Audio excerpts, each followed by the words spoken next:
Welcome to Hadley Presents. I'm your host, Ricky Enger, inviting you to sit back, relax, and enjoy a conversation with the experts. In this episode, Ed McDaniel and Jeff Flodin join us to discuss guide dogs. Welcome to the show, both of you. Thank you, Ricky. Hi, Ed. Thank you. So delighted to have you both, and you both have appeared on Hadley properties of various types here and there. But for those who don't know you, why don't we just get a couple of introductions out of the way? So tell us a bit about yourself, and then, of course, the reason that we're all here, we want to hear about your guide dog. So, Ed, let's start with you. I'm 60 years old and I live in Morganton, North Carolina. I'm a semi-retired psychologist. I do have a couple of part-time jobs and I do quite a bit of volunteer work. My favorite being facilitating a vision loss support group. I have Usher syndrome 2A, which means I was born hard of hearing and I have retinitis pigmentosa. I have less than 5 degrees of visual field. And more recently, I've been starting to lose acuity in one eye. Gotcha. And how about your dog? My dog is Serena.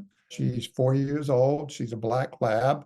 I got her 2 years ago from Guiding Eyes for the Blind in Yorktown Heights, New York. She sounds lovely. All right, Jeff, how about you? Tell us about yourself and, of course, your dog. My name is Jeff Flodin, and I was a social worker. I'm semi-retired. Like Ed, I facilitate a low vision support group. I also write a blog called Jalapenos in the Oatmeal, Digesting Vision Loss, and I've been doing that for about 12 years on a biweekly basis. I was diagnosed with RP when I was 36 years old, declared legally blind when I was 43, cane trained when I was 45, and got my first dog when I was 52. I'm now on my third dog. The first two came from the Seeing Eye in Morristown, New Jersey. And Tundra was from a school called Occupause based in Madison, Wisconsin. I chose that school because at the time I was living in Chicago. So Occupause sent a trainer and Tundra to me, and we trained in Chicago for a couple weeks. And then COVID hit. So that was a big impact on putting mileage, getting miles in with Tundra. Yes, and I'm still stuck on Tundra as a sort of a mode of transportation, just like the Toyota Tundra. So I love that. And is she what breed is she? Oh, like Ed's dog, Tundra is a black lab, and the three I've had have been a golden retriever and now two black labs. Love it. Black labs are wonderful. My dog retired in 2016, but his name was Eddie, and he was from Southeastern Guide Dogs, and he too was a black lab. So, yeah, black labs represent. Right. So, I know that there are a lot of misconceptions that I think the general public has about guide dogs, and then even people who are thinking about getting a guide dog, they may have these ideas that just turn out not to be right.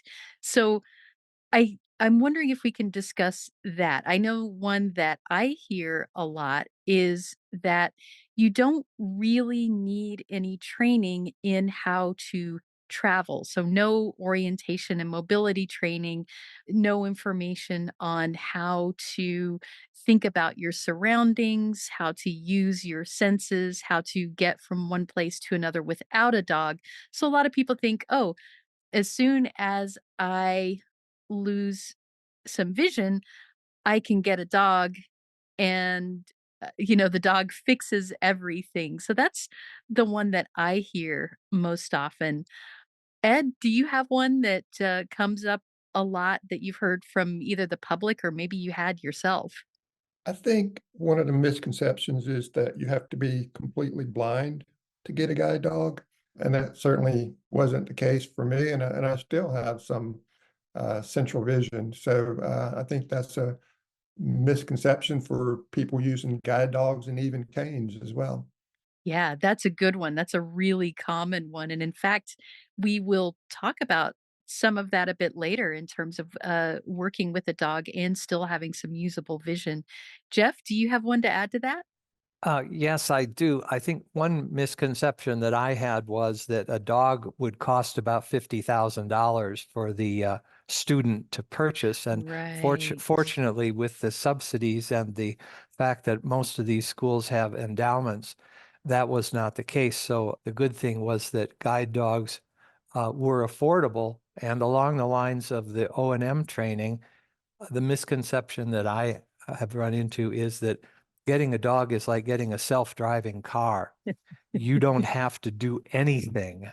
The reality to me is that your O&M skills need to be even sharper because not only are you learning, but you're also having to teach the dog. So it's twofold rather than just one. That's a really great point, and I had a trainer at Southeastern Guide Dogs put it this way, that you need to be the brains of the team, and I thought that really put things into perspective. Your dog is giving you all sorts of information, but you're the one who's in the metaphorical driver's seat.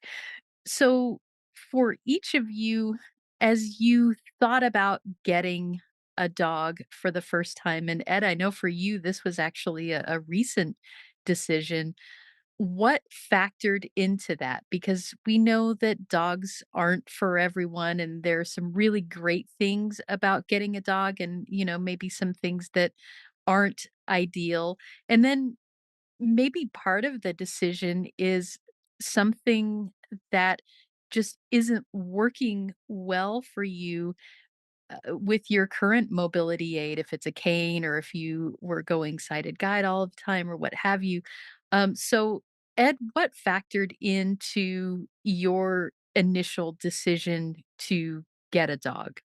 I think the biggest factor was safety. I'm a runner and I wanted to be able to continue running. And I had some issues with cars and safety. And so Guiding Eyes for the Blind does train running guides. And that's why I chose them. But it was, getting to where it was clearly unsafe for me to continue doing that without a dog, and so that was the major, factor for me. Yeah. And Jeff, you've done this a few times, so clearly something keeps you coming back. I'm curious if you remember that very first decision, what was going through your mind at that time? And then you've done it again a couple of times since. So, what continues to keep you saying, yes, this is right for me? And are there things that you think about that make you possibly reconsider? Well, I have a history of resisting anything that's good for me in terms of adjusting with decreasing eyesight. And that applied to cane training and most every other adaptive strategy or device. When I was living in Philadelphia and commuting into the center city by rail with a white cane, I was working in a program that had many visually impaired people as employees, and some of them had dogs and some of them used canes. So I got a chance to talk to those people about the relative benefits and liabilities of each of those. And I decided that as Ed said, for safety reasons, and also, as it turned out, for comfort reasons, I seem to be quite hyper vigilant when it comes to cane use. And using the dog, at least for parts of the journey, I was kind of able to switch off the hyper end of the vigilance and not do the self-driving car, but remain the brains, but also disconnect a little bit so that I could enjoy the process of walking with the dog as opposed to being always on edge. And the subsequent dogs that I've had were pretty much the same reason. I moved from Philadelphia to Chicago, got a job where I was walking to and from work 3 miles a day. That dog lasted for 9 years for his working life, and we probably put 2,500 miles on walking. And in varied weather, snow, ice, rain, heat, and so on, with 20 intersections. And once the dog learned that route, I felt tremendously safe and comfortable with him. And so much of it depends on the lifestyle. What purpose are you looking for the dog? Certainly, the school will want to make sure that you're not just getting a dog to have a furry friend around the house, Mhm. but that you will actually use what it's trained to do. Yeah, that's a really good point, and I think that goes back to the misconceptions discussion that we had earlier. One of those is, "Oh, I will have a companion that I can take anywhere with me, and that's really the primary reason I'm doing this," and I think that is not the way to proceed. We do keep talking about this theme of being safe while traveling with a dog. And maybe it would help to elaborate a bit on what that means. Because I think when some people think you're safer with a dog, they're thinking that dog is a protector. And that's not how we're talking about it in this instance. So, could, one or maybe both of you talk about what it means to feel a bit safer traveling with a dog as opposed to a cane? I think for me, as I said before, safety around cars was a big issue. And because I have both hearing and vision loss, I'm not always aware when there's a car around. And that was creating some serious safety issues for me in mobility. But also just even, traveling inside a building as well, and just kind of navigating indoors. I think it's safer to, obviously, if you're not bumping into things, that's definitely a factor. Absolutely. I agree with that, and I think that's a real perceptive point too, Ricky, in terms of we're not talking about personal safety in terms of protection. I've had people who have mistaken guide dogs for guard dogs, but from a safety standpoint, in terms of missteps and using the dog for what it was taught to do, to find the stairs, find the curb, find the door, find a seat and so on, especially in urban areas when you're doing a lot of bus travel and so on. It's a personal safety issue rather than a protection. Right. And thank you both for kind of clarifying that because I think when people are listening and they haven't traveled with a dog before, it is difficult to imagine what exactly does it do that a cane can't. And one of my favorite things about traveling with a dog was that with a cane, you generally have to touch something with that cane in order to then decide what you're going to do about it, whether that's go around it or in the case of stairs, okay, I'm going down or up now. And with a dog, a lot of those things are handled just more seamlessly, which is wonderful. For both of you, it sounds like you have traveled with a dog and you still had some usable vision. So you could get information about your environment visually. Now, whether that information was trustworthy or not is an entirely different thing. So I imagine that when you're traveling with a dog and you still have some usable vision, and yet the dog is trained to keep you safe in these different ways of you ask me to find the seat, so now I'm going to do that. I've been trained to find the stairs, so now I'm going to do that. How do you relinquish the right amount of control and trust your dog as opposed to maybe your problematic vision? I think for myself, because I still do have some central vision, there are some times, however, where my vision fluctuates depending on the lighting. And there are times where I don't see anything because of changes in lighting. And so I definitely have to, in those situations, completely trust Serena. And um, but there are times where, I use all of my senses because, she and I are a team, and I use the limited hearing that I have. I use the limited vision that I have, and I use her cues uh, all together. And that doesn't mean that we, aren't going to make mistakes, but that's how we learn and through our experiences. I haven't had any issues with when I've needed her more to let her show me the way. I think sometimes I do have to be careful that I'm not always the one determining some of the directions because she can see better than I can, obviously, and I'm going to miss some things. So I do have to pay attention to her cues and not just make those decisions myself. Great, and yeah, I was gonna say, Jeff, how about you? Because you've gone from having more usable vision with your first dog, I think, to now, far less. Correct. They call it progressive vision loss. I don't think it's progress, but uh, in the usual sense of the term. Well, I took my first dog, Sherlock, to elementary school classes and talked to the students about life as a blind person and life with a guide dog. And one day in a third grade class, there were a lot of questions from the students. But then one day, a third grade boy said, "How hard was it for you to put your trust in your dog?"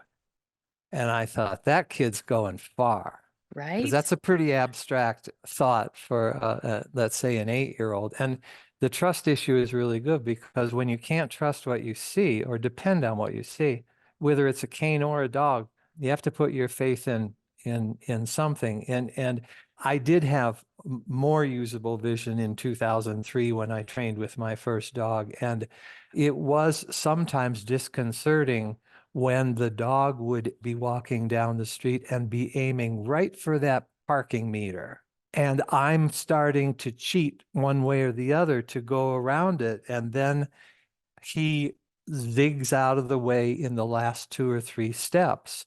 I know that there are some schools that may have employed, and I'm not speaking for current or any particular school, that they would use a blindfold with students who find that they were being distracted and override the training that the school had put into those dogs.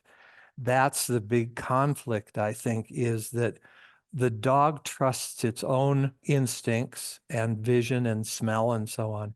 And if the dog senses that you are overriding it when you have the dog in harness and he or she's supposed to be in charge, that undermines some of the training. So it's a tricky thing, but it does ultimately involve trust. And with, you put on a few miles and you zig around the fire hydrants and the parking meters and you stop at the stairs and you stop at the curb. It's easy to put your trust in once you get a few miles on. Yeah. So let's talk about people and dogs. People feel things about dogs. Some people love dogs and can't resist petting them, even if they shouldn't. And then some people are terrified of dogs. Some people maybe they have dog allergies. There's just this whole list of things that people might feel about dogs. And I think that is reflected in how people interact with you when you're traveling with a dog. So let's talk about then I guess, the social kind of benefits and drawbacks of traveling with a dog as opposed to a cane. What changes? I have found that a lot of times people do have trouble ignoring or not interacting with Serena because there are a lot of dog lovers out there, and that is distracting to her. And a lot of times, people will say, I know I'm not supposed to talk to your dog, but then they'll start talking to her. So it's a challenge because she's very cute and very lovable and friendly, and it's hard for people not to do that. And sometimes I've had to explain that to people. Usually they understand, and and they back off, but not always. So that's a challenge. I know some people say that having a dog, people are more likely to approach them. I haven't really noticed that much difference when I was using a cane versus a dog. I do find, and I do have some central vision. I do notice sometimes when I'm going down the sidewalk and people see us coming, they will sometimes cross to the other side of the street. And I don't know if it's because they're fearful of dogs or they don't want to distract us. I really don't know, but I've noticed that happen sometimes. And Jeff, what about you?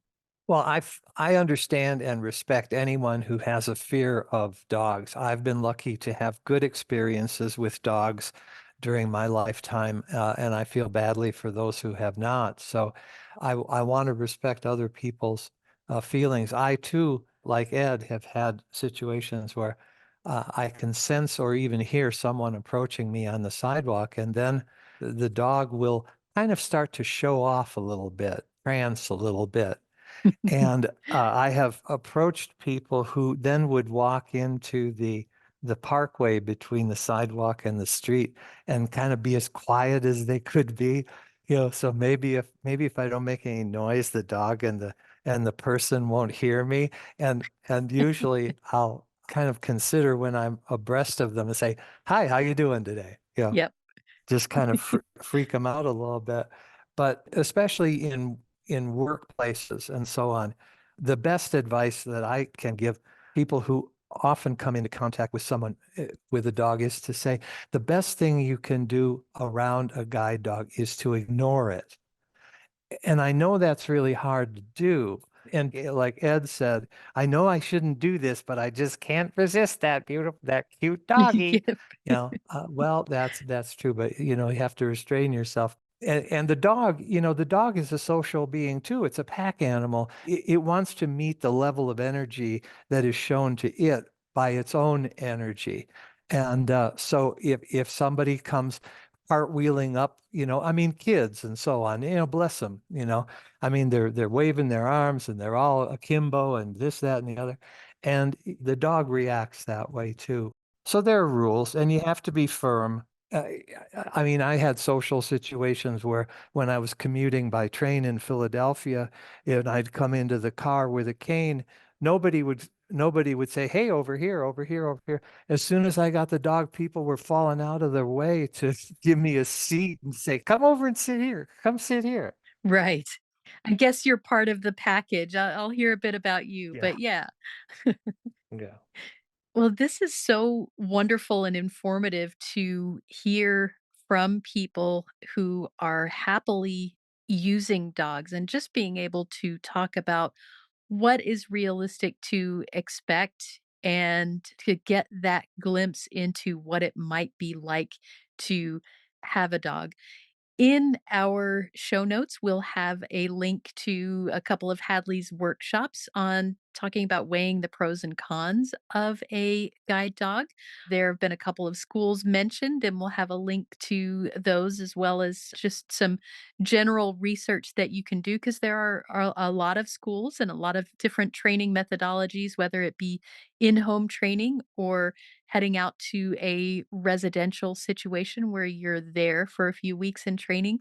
And at Hadley, you can call us and we can happily answer those questions if you're thinking about doing this.